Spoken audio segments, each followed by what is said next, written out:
Alhamdulillah, peace and blessings be upon him. My beloved brothers and sisters, sometimes we think that doing good deeds requires long hours, sleepless nights, or mountains of effort.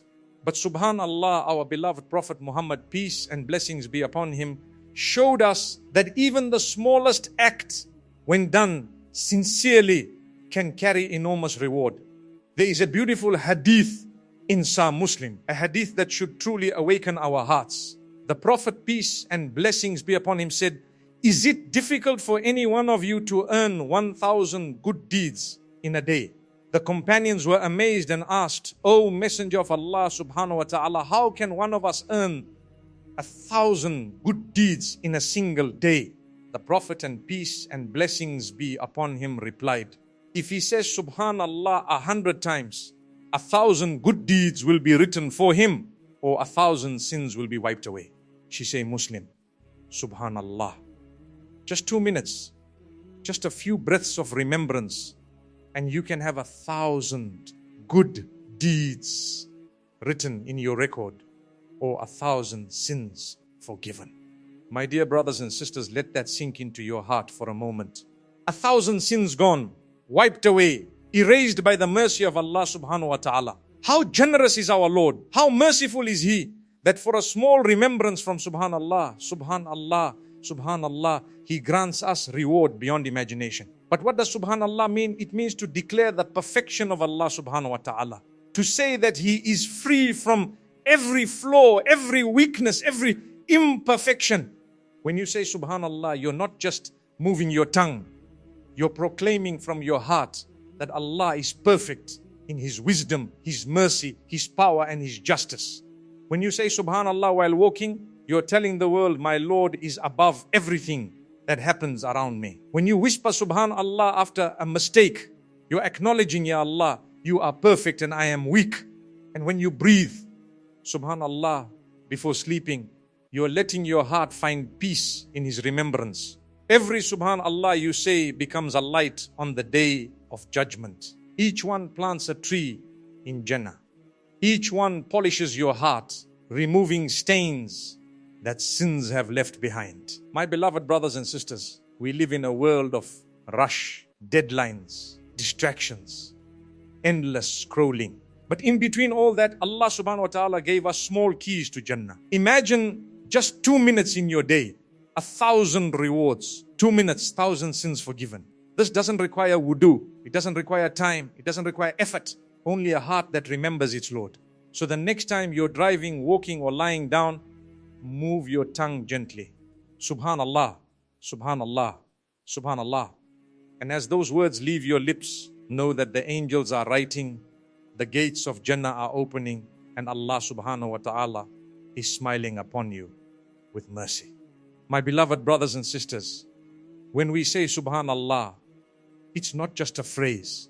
It's a journey of the heart. It's a moment when the soul turns away from the noise of the world and whispers back to its creator, Ya Allah, you are perfect. Think about it. The Prophet Muhammad, peace and blessings be upon him, said that whoever says subhanallah 100 times in a day will have 1,000 good deeds written or 1,000 sins erased. Why did he emphasize it so beautifully? Because he knew how easily our hearts become burdened. How sins, regrets, and mistakes weigh us down silently.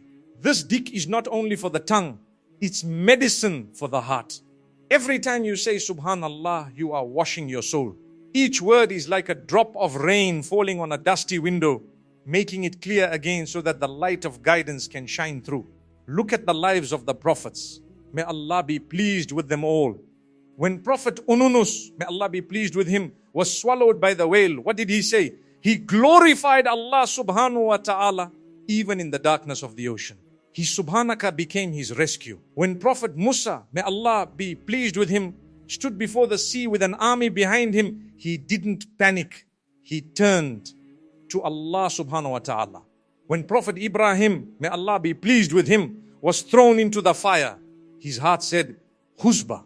Every prophet in from Adam, may Allah be pleased with him, to Muhammad, peace and blessings be upon him, taught us the same message. Glorify Allah in every situation. Whether you are in happiness or pain, wealth or poverty, health or illness, Subhanallah is your connection to the divine. You see, Subhanallah is not only a reminder that Allah is perfect and we are in need of Him. When you're facing trials, when you feel lost, when your heart is heavy, say it softly, Subhanallah. Let it flow from your heart.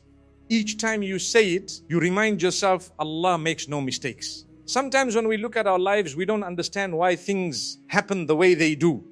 But when you whisper, Subhanallah, you are saying, Ya Allah, you know best. You are free from imperfection. Your plan is perfect even if I cannot see it. My dear brothers and sisters, Subhanallah opens doors to peace, real peace. It makes your heart content even when your eyes are filled with tears. It reminds you that every hardship is a step toward Jannah. Every pain is a means of purification. So let your days be filled with Subhanallah. Say it when you wake up. Say it after Salah. Say it when you feel weak. And say it before you sleep. Because when your heart beats with Subhanallah, your life becomes a reflection of faith, patience and love for Allah subhanahu wa ta'ala. My beloved brothers and sisters, imagine standing on the day of judgment. The earth beneath your feet is trembling. Deeds is brought forward. You're nervous. Your heart is racing. You wonder, what will I see inside?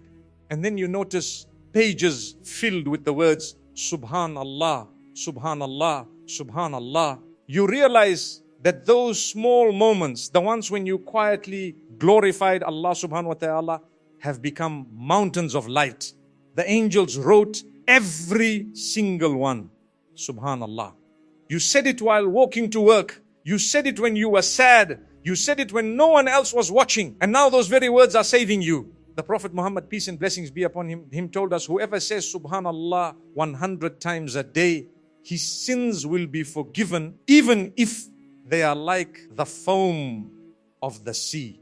Sahih Muslim. Think about that imagery. The foam of the sea. Endless, countless, unmeasurable. Yet Allah's mercy is greater than all of it. He takes your smallest remembrance and turns it into forgiveness. Sometimes we think we must do something grand to earn Allah's love. But maybe all He wanted was that one moment when your heart whispered, Subhanallah sincerely. Maybe that one dhikr saved you from something unseen. Maybe it softened your fate. When you say Subhanallah, you are telling Allah subhanahu wa ta'ala, you are perfect. I trust you even when I don't understand. That is true kush, true surrender. Look at how simple Allah made it for us. You don't need wealth, titles, or power. You just need your tongue and a heart that remembers. The Prophet Muhammad, peace and blessings be upon him, said, there are two phrases that are light on the tongue but heavy on the scales. Subhanallah. He subhan all light on the tongue, heavy on the scales. That's Allah's generosity. You glorify Him once and He rewards you eternally. So today, as you listen, make a promise every morning and every evening, whisper Subhanallah. Let your heart find rest in remembrance. When you are hurt, say Subhanallah. When you succeed, say Subhanallah. When you don't know what to say, say Subhanallah. Because every time you do, the angels write, the sins fall and Jannah grows greener. Ya Allah, the most merciful, the most loving.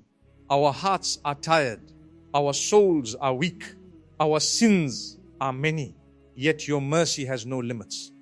Arab, forgive us for every time we forgot you, for every prayer we rushed, for every blessing we took for granted. Ya Allah subhanahu wa ta'ala, fill our tongues with your remembrance. Subhanallah, Alhamdulillah, Allah Abar. Let these words remove the darkness in our hearts and bring light to our graves. Grant us sincerity in every peace, in every sujud and tears, in every dua. When we stand before you on that great day, let our books be filled with your remembrance. Let our scales be heavy with Subhanallah and our faces shine with your mercy. Ya Allah, grant us rizq that is pure, health that strengthens us for your worship, iman that never fades, hearts that stay humble, and homes that echo with your name. Unite us in Jannah Firdus beside your beloved Prophet Muhammad, peace and blessings be upon him.